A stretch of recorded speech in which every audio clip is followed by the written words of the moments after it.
Hello, and thank you for joining us on this beautiful fall or autumn day. My name is Andrea C. Scott, and I am the founder and CEO from ABC Educational Services. Thank you so much for joining us. I'm telling you, we are in the last quarter of 2023. I hope you're still encouraged. I hope you're still pushing forward.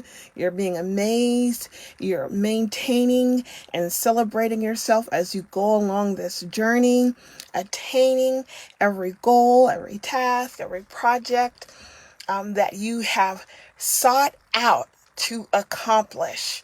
So I want to just dig right in. We're so excited. This is part two of the series that we have begun. Bounce back, make your comeback from setbacks. So we've already started with part one. If you are just now connecting with us, please feel free. You can look at our YouTube page.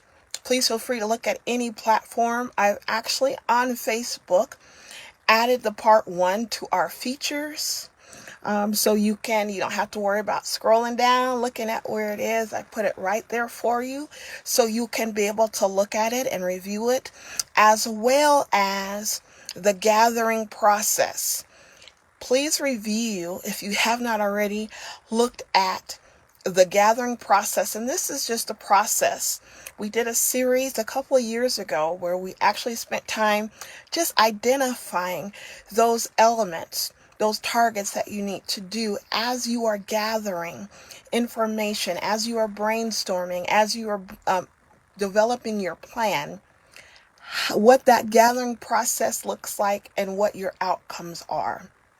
So, for instance, prioritizing your time, getting your plan together for the year, learning how to make those small steps into larger steps, developing and gathering information that you need to be able to have those action steps that are necessary for you to carry out your plan.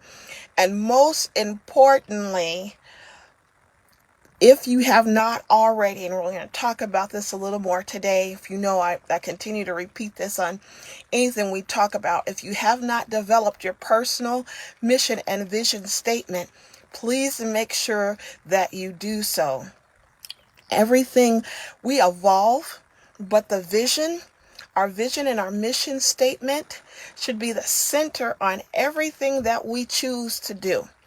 So, that was just a basic introduction. You ready for part two? I'm so excited. I was so excited as I was gathering information to get ready for part two, to just encourage you in this journey that you have chosen and decided. Know that it's not impossible. There's nothing too hard. Don't give up. Keep going. And that's where we are today. Now, there was a series that we did before, and I talked about that a little bit in part one, where you were seeing setbacks as opportunities. We're looking at setbacks a little differently, changing our mindset and the trajectory on what that actually means. Any setback does not have to mean that you have to go back to square one, but looking at any setback, that's just a way to reset.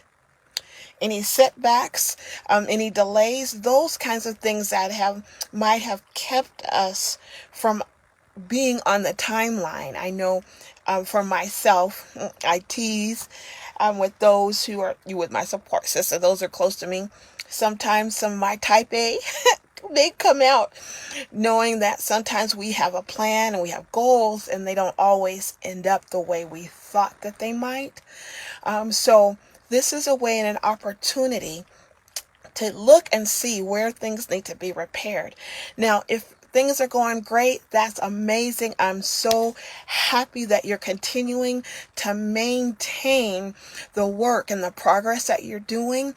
Even in that, please know that it's always good. It's always good practice to reevaluate and take that time for self-reflection. And this is what I wanted to talk a little bit about today. I know that those who had joined us earlier for part one, I gave you some homework for you to identify those areas where you believe that you're seeing there might be small holes or small leaks. And we talked a little bit about what that means. And I wanted to share this quote with you again from Charles Kaminsky. And we're going to talk about those little things today. Those little things matter. And we're going to continue those key concepts. I outlined 7 key concepts that can help you plan for your comeback. So if you have not reviewed and listened, please feel free to do that. And know that I'm here. I'm available. If you want to brainstorm, if you want to have a thought partner, please feel free to reach out to me at 720-427-8901. You can inbox me or message me on any social media platforms that we have available. We have Facebook, we have Instagram, LinkedIn, any of those areas. And as well, Facebook, you can always message me, inbox me if you would like to have further conversation. Because I'm telling you, I want to encourage you to know that this is not a microwave process. It will take time, but when you put in the work and invest in yourself and invest in what you are aspiring to do, that's what I want to talk about today. You will reap your harvest. So let's look at what Charles Kaminsky said. I just wanted to repeat that, and I'll continually be talking about just repairing those small holes and those small leaks, what that looks like for you and how beneficial that is. And that's going to change your harvest. That's going to change your productivity. So here's what Charles Kaminsky said. It's the small things in life which count.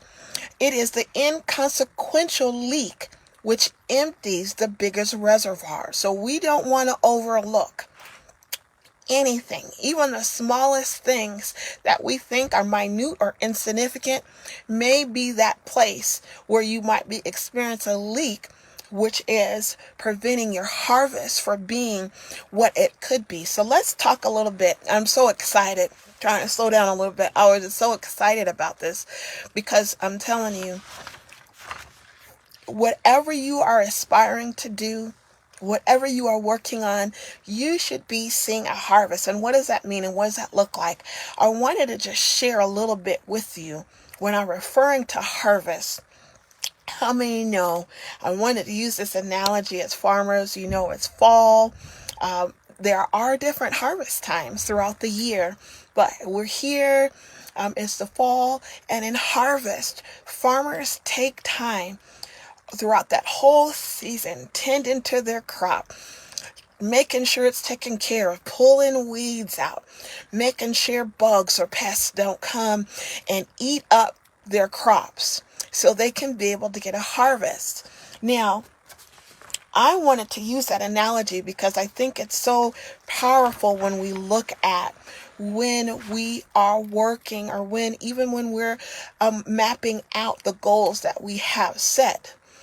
We have to make sure that we take care of nurture the things that we are working towards achieving.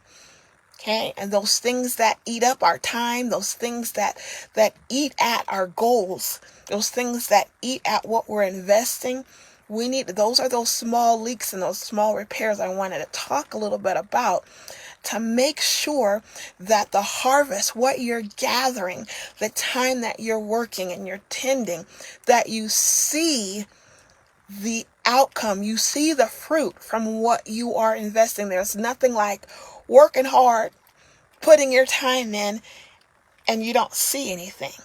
If you're not seeing any fruit, if you're not seeing any forward movement, that means somewhere there is a leak, somewhere something is eating up at your harvest, and we want at your crop, and we want to give you some suggestions to encourage you that don't be discouraged. Once you identify where that hole is, it can be repaired. Know that harvest is coming, so don't be discouraged in what you're working on. And remember, we're not talking about quantity, we're talking about quality. Talking about the quality, what you're investing in. So I wanted to ask you just a question when I talk about gathering and what that looks like. And as I said before, and please feel free to review and subscribe to our YouTube page. We have all these series, all these videos here that would encourage you. If you know someone that you believe that would be encouraged or motivated by these videos, please share. Please share out. I'm telling you, word of mouth is still the best way to get information out. So I wanted to share with you this gathering, this whole concept about gathering and being able to work to receive the harvest that belongs to you. So gathering is something where you're working on, whether it's clientele, whether you're in school, courses. What are the results you're seeing from what you're working on? So whatever you're gathering will affect the harvest, affect what results you see. That's what your harvest is, what you're getting based on what you've been working on.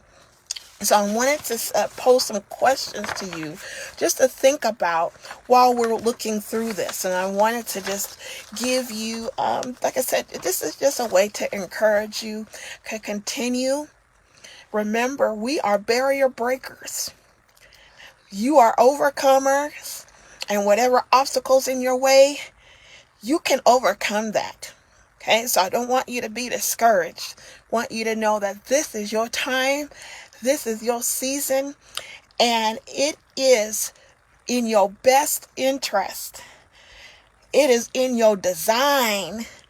It is in your way when you do not give up to always see continual harvest. And that just doesn't apply to just monetary things. That applies to whatever we put our hands to. We should be continually seeing production in our life based on what we're investing on. So I wanted to ask you, what is your harvest? What does your harvest look like? If those small things that you notice, wow, I'm not receiving, my results aren't matching what my time, what my energy are. My results aren't matching what I'm putting in. That's letting you know that there's a hole somewhere that needs to be repaired. We're going to talk about that today so you can begin looking and thinking about ways to map out your action plan for your comeback.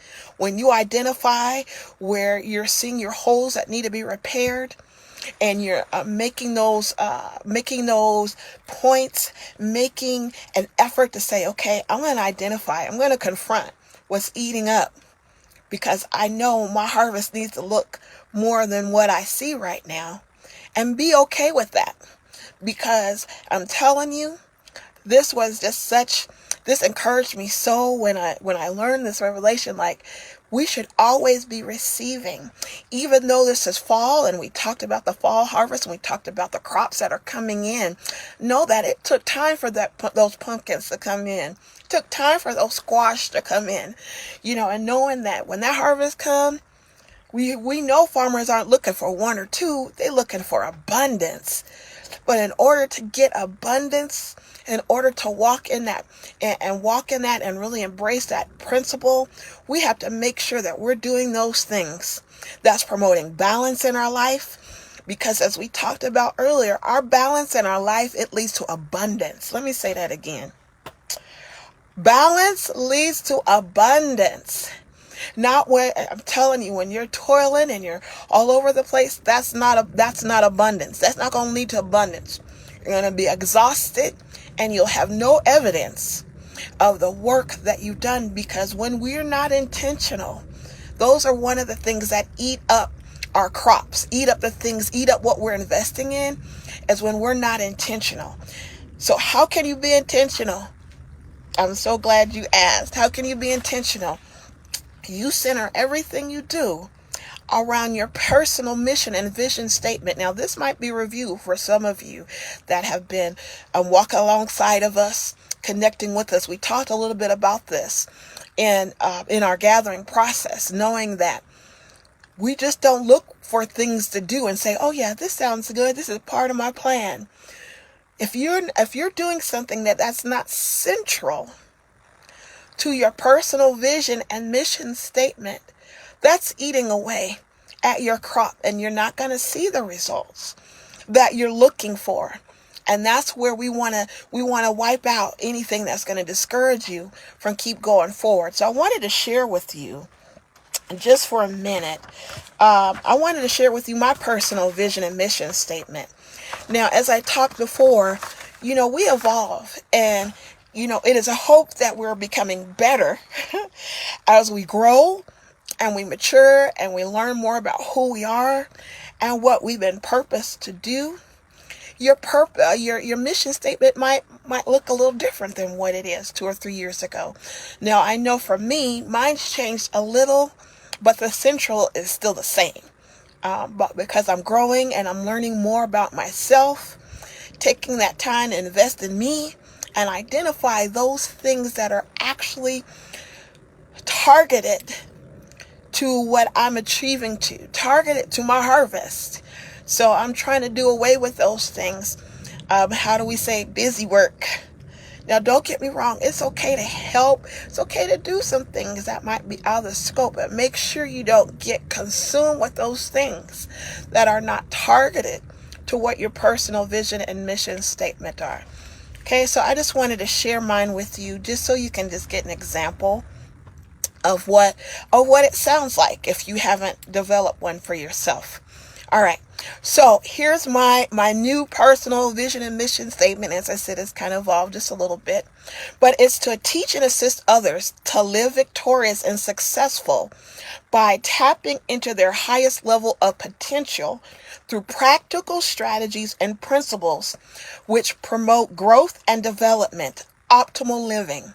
So that's my personal mission and vision statement. So anything contrary to that, when I'm planning, when I'm looking at where my holes are, I'm looking to make sure that everything that I'm doing, even some of the goals that I'm working on, that it lines up with that.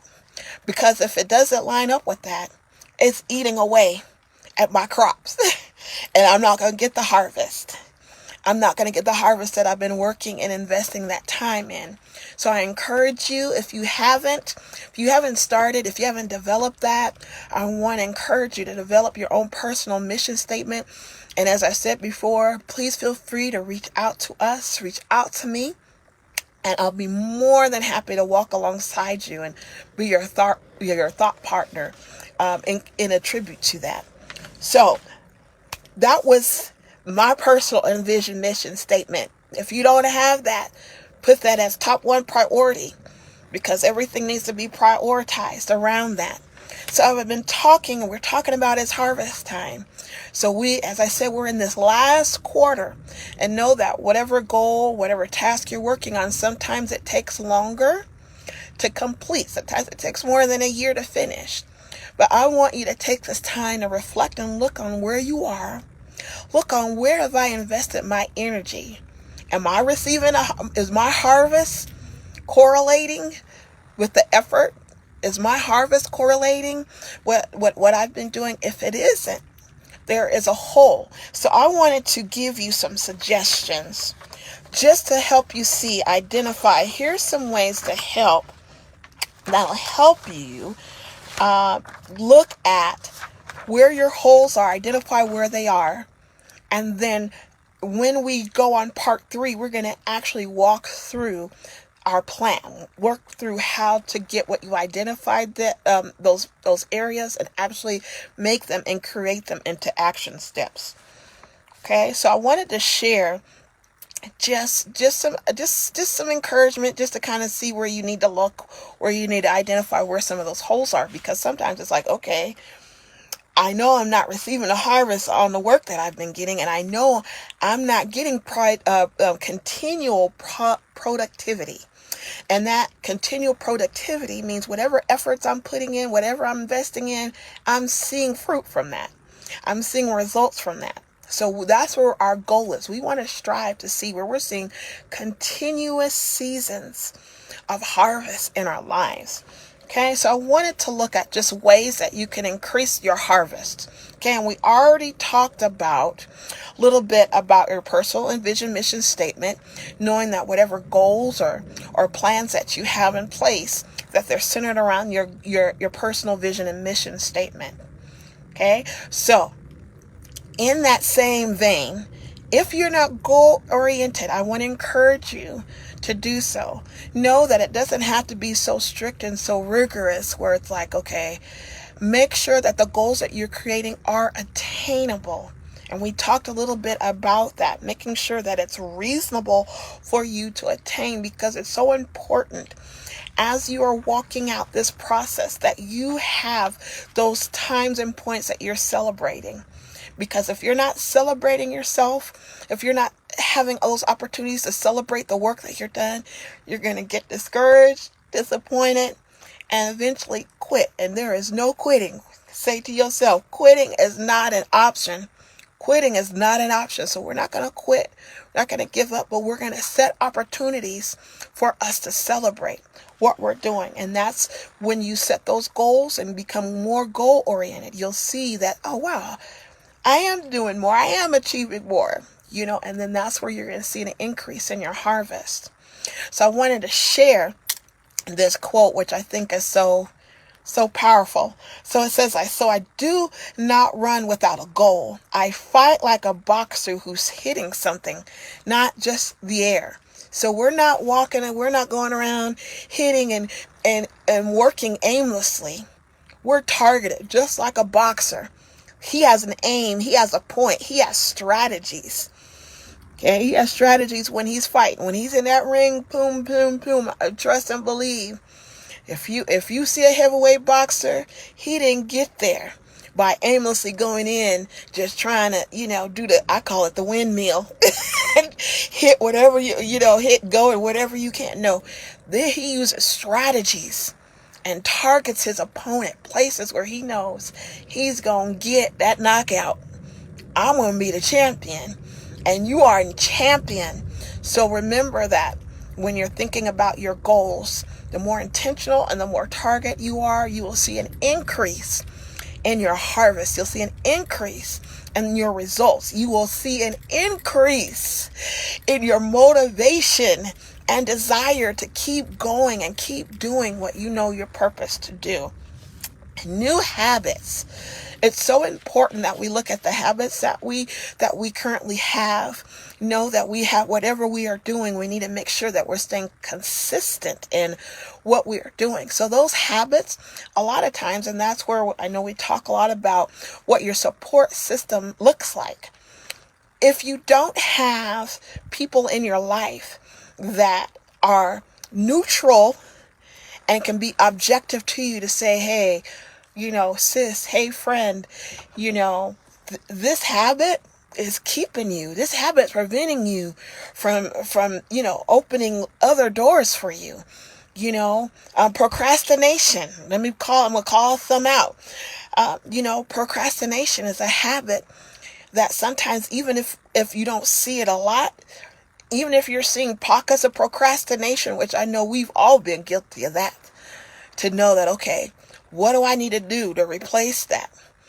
When we look at our habits and use our support systems to help us, those are what, those thought partners are there for, to help us to say, the constructive criticism is healthy for all of us.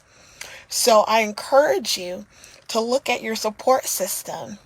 Do I have that support in place where I can go to those who can actually constructively give me feedback, not just on what I'm doing well, but on those areas where I can improve?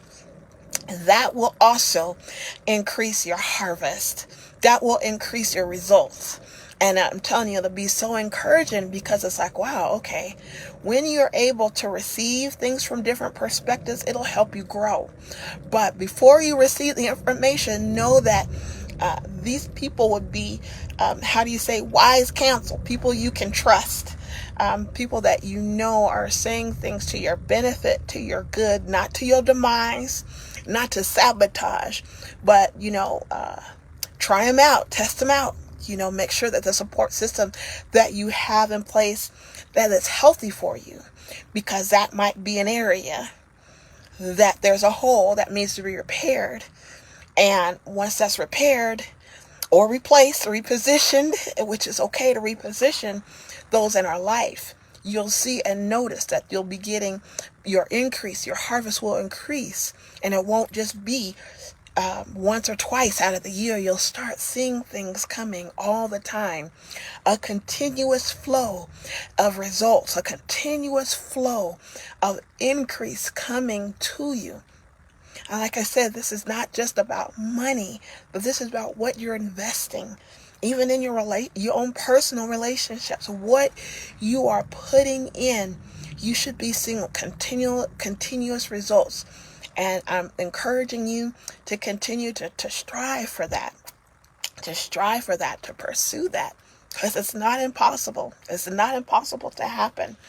So your think space, if you don't already have a think space, that's what I call it, a think space, but a quiet space where you can go, you and yourself alone. You can have that time where you can think through, where you can be able to meditate on those things that you know that you're striving for, your goals, in those areas, just to reflect and say, gosh, whenever you're feeling stuck or feeling like you have, I call it a brain freeze.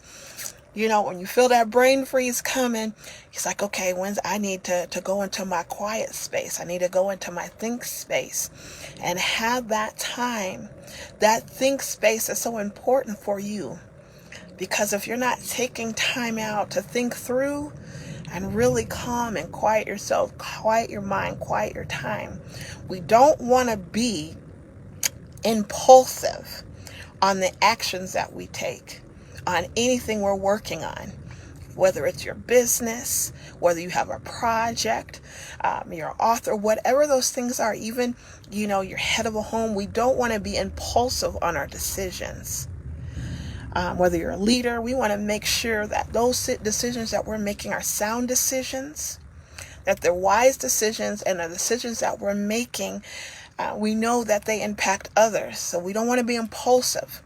And that can eat away at our time as we're impulsive, because the more impulsive you become, and don't get me wrong, sometimes things happen like, oh, I have an epiphany, but we don't live and operate on epiphanies. We want to make sure that we still have those sound decisions. So when those epiphanies come, they're still connected and lined up with our decisions that we're making. That you have that space, that you've included that space for you. And also, we talked a little bit about that plan of action, and we're going to finish up a little quickly today. I just wanted to give you these beginning thoughts, I call them open-ended thoughts for you to be considering those things, because the next time we come, which will be part 3, we're actually going to walk through this process, getting ready to go, getting on board, knowing how you can operate and move like no one else, authenticating your action steps. That will be our next and our final step of getting on board with those visions, getting on board with those ideas. We're no longer gonna keep going around and around, but we're gonna get on board and use those action steps. Authenticate those action steps according to who we are. That's what makes you different. When you grab a hold, embrace yourself, and be your unique you, that's what sets you apart from anyone else. So I hope you've gleaned something today. Look through, review, replay this again. When we meet again, get ready. We're going to start developing it, and what better time? We're in the last quarter of the year, and we still have more time to go. So we're not done yet. So I want to encourage you, keep going. Think on these concepts that we talked about today. Think about these principles today, and know that you can walk in continual harvest.